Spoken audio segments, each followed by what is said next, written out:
ಆಘಾತಕಾರಿ. ಇನ್ಸ್ಟಾಗ್ರಾಮ್ 1.75 ಕೋಟಿ users data ಸೋರಿಕೆ. ಫೋನ್ ನಂಬರ್, ಮನೆ ವಿಳಾಸ, ಇಮೇಲ್ ಡಾರ್ಕ್ ವೆಬ್ನಲ್ಲಿ. ಭಾರತೀಯರಿಗೆ ದೊಡ್ಡ ಡೇಂಜರ್, ತಕ್ಷಣ ಪಾಸ್ವರ್ಡ್ ಬದಲಾಯಿಸಿ. ದ್ವಿಬಳಕೆ ಪಾಸ್ವರ್ಡ್ ಇಟ್ಟುಕೊಳ್ಳಿ. ಆನ್ಲೈನ್ನಲ್ಲಿ ಸದಾ ಜಾಗೃತರಾಗಿರಿ. ವೀಕ್ಷಕರೇ ನಮಸ್ಕಾರ. ಈ ದಿನ .comಗೆ ಸ್ವಾಗತ. ನಾನು ಮನೋಜ್. ಜಗತ್ತಿನಾದ್ಯಂತ ಕೋಟ್ಯಾಂತರ ಬಳಕೆದಾರರನ್ನು ಹೊಂದಿರುವ ಮೆಟಾ ಒಡೆತನದ ಪ್ರಮುಖ ಸಾಮಾಜಿಕ ಜಾಲತಾಣ ಇನ್ಸ್ಟಾಗ್ರಾಮ್ ಭಾರೀ ಪ್ರಮಾಣದ ದತ್ತಾಂಶ ಕಳ್ಳತನದ ಆರೋಪಕ್ಕೆ ಗುರಿಯಾಗಿದೆ. ಬರೋಬ್ಬರಿ 1.75 ಕೋಟಿ ಬಳಕೆದಾರರ ಅತ್ಯಂತ ಸೂಕ್ಷ್ಮ ಮತ್ತು ಖಾಸಗಿ ಮಾಹಿತಿಯು ಸೋರಿಕೆಯಾಗಿದ್ದು, ಕುಖ್ಯಾತ ಡಾರ್ಕ್ ವೆಬ್ನಲ್ಲಿ ಇದು ಲಭ್ಯವಿದೆ ಎಂಬ ಆಘಾತಕಾರಿ ಸಂಗತಿ ಬೆಳಕಿಗೆ ಬಂದಿದೆ. ಈ ಬೆಳವಣಿಗೆಯು ಜಾಗತಿಕ ಸೈಬರ್ ಭದ್ರತಾ ವಲಯದಲ್ಲಿ ತೀವ್ರ ಸಂಚಲನ ಮೂಡಿಸಿದೆ. ಭಾರತವು ಮೆಟಾ ಸಂಸ್ಥೆಗೆ ಅತಿದೊಡ್ಡ ಮಾರುಕಟ್ಟೆಯಾಗಿರುವುದರಿಂದ ಈ ಸೋರಿಕೆಯ ಬಿಸಿ ಭಾರತೀಯ ಬಳಕೆದಾರರಿಗೂ ತಟ್ಟುವ ಸಾಧ್ಯತೆ ದಟ್ಟವಾಗಿದೆ ಎಂದು ಸೈಬರ್ ಭದ್ರತಾ ತಜ್ಞರು ಎಚ್ಚರಿಸಿದ್ದಾರೆ. ಏನಿದು ದತ್ತಾಂಶ ಸೋರಿಕೆ ಹಗರಣ? ಲಭ್ಯವಿರುವ ಮಾಹಿತಿಯ ಪ್ರಕಾರ ಸುಮಾರು 1.75 ಕೋಟಿ ಇನ್ಸ್ಟಾಗ್ರಾಮ್ ಖಾತೆಗಳ ವಿವರಗಳು ಸೈಬರ್ ಅಪರಾಧಿಗಳ ಪಾಲಾಗಿವೆ. ಕೇವಲ ಬಳಕೆದಾರರ ಹೆಸರು ಮಾತ್ರವಲ್ಲದೆ ಅವರ ನೈಜ ಹೆಸರು, ಮನೆಯ ವಿಳಾಸ, ಖಾಸಗಿ ಫೋನ್ ಸಂಖ್ಯೆಗಳು, ಇಮೇಲ್ ಐಡಿಗಳು ಮತ್ತು ಪ್ರೊಫೈಲ್ ಬಯೋ ವಿವರಗಳು ಸೋರಿಕೆಯಾದ ದತ್ತಾಂಶದಲ್ಲಿ ಸೇರಿವೆ ಎಂದು ಹೇಳಲಾಗಿದೆ. ಸಾಮಾನ್ಯವಾಗಿ ಇಂತಹ ಮಾಹಿತಿಗಳು ಬಳಕೆದಾರರ ಗೌಪ್ಯತೆಯ ದೃಷ್ಟಿಯಿಂದ ಸುರಕ್ಷಿತವಾಗಿರಬೇಕಾಗ್ತದೆ.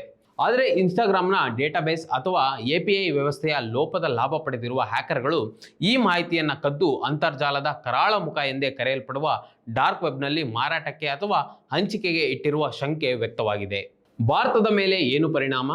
ಭಾರತದಲ್ಲಿ ಇನ್ಸ್ಟಾಗ್ರಾಮ್ ಬಳಕೆದಾರರ ಸಂಖ್ಯೆ ಅಗಾಧವಾಗಿದೆ. ಯುವಜನತೆ, ಉದ್ಯಮಿಗಳು, ಸೆಲೆಬ್ರಿಟಿಗಳು ಮತ್ತು ಜನಸಾಮಾನ್ಯರು ಈ ವೇದಿಕೆಯನ್ನು ಸಕ್ರಿಯವಾಗಿ ಬಳಸ್ತಾರೆ.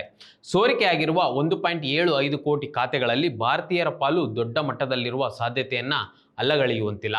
ವಿಶೇಷವಾಗಿ ಭಾರತದಲ್ಲಿ ಡಿಜಿಟಲ್ ಪಾವತಿ ವ್ಯವಸ್ಥೆ ಅಂದರೆ UPI ಮೊಬೈಲ್ ಸಂಖ್ಯೆಯೊಂದಿಗೆ ಜೋಡಣೆಯಾಗಿರುವುದರಿಂದ ಫೋನ್ ನಂಬರ್ ಮತ್ತು ಇಮೇಲ್ ಐಡಿಗಳು ಸೈಬರ್ ವಂಚಕರ ಕೈಗೆ ಸಿಕ್ಕರೆ ಅದು ಆರ್ಥಿಕ ಅಪರಾಧಗಳಿಗೆ ದಾರಿ ಮಾಡಿಕೊಡಬಹುದು.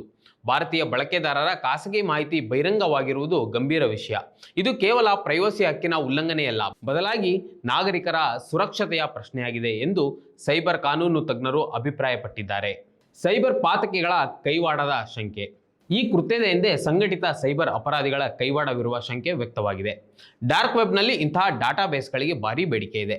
ಈ ಮಾಹಿತಿಯನ್ನು ಖರೀದಿಸುವ ವಂಚಕರು ಅದನ್ನು ಫಿಶಿಂಗ್ ದಾಳಿಗಳಿಗೆ, ಸಿಮ್ ಸ್ವಾಪಿಂಗ್ ವಂಚನೆಗೆ ಅಥವಾ ಸ್ಪ್ಯಾಮ್ ಸಂದೇಶಗಳನ್ನು ಕಳುಹಿಸಲು ಬಳಸಿಕೊಳ್ತಾರೆ. ಅಲ್ಲದೆ ಸೆಲೆಬ್ರಿಟಿಗಳು ಮತ್ತು ಪ್ರಭಾವಿಗಳ ಖಾಸಗಿ ವಿಳಾಸಗಳು ಬಹಿರಂಗವಾಗಿರುವುದರಿಂದ ಅವರ ವೈಯಕ್ತಿಕ ಸುರಕ್ಷತೆಗೂ ಧಕ್ಕೆ ಉಂಟಾಗುವ ಆತಂಕ ಎದುರಾಗಿದೆ.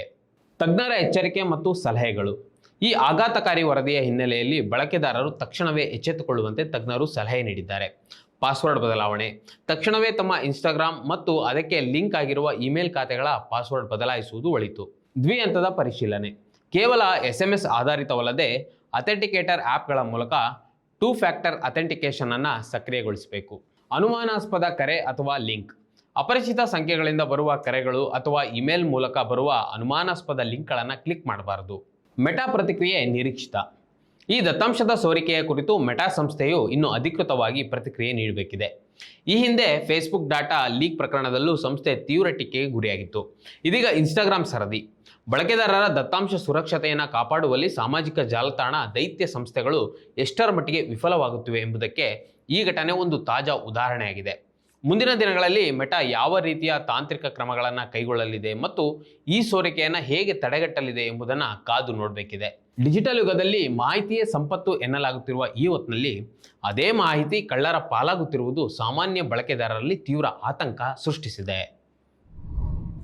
ಮತ್ತಷ್ಟು ವಿಶೇಷ ವಿಡಿಯೋಗಳನ್ನು ನೋಡಲು ಮತ್ತು ಹೊಸ ವಿಡಿಯೋಗಳ ಬಗ್ಗೆ ತಿಳಿಯಲು ಈ ದಿನ .com ಯೂಟ್ಯೂಬ್ ಚಾನೆಲ್ ಸಬ್ಸ್ಕ್ರೈಬ್ ಮಾಡಿ ಮತ್ತು ಬೆಲ್ ಐಕಾನ್ ಕ್ಲಿಕ್ ಮಾಡಿ.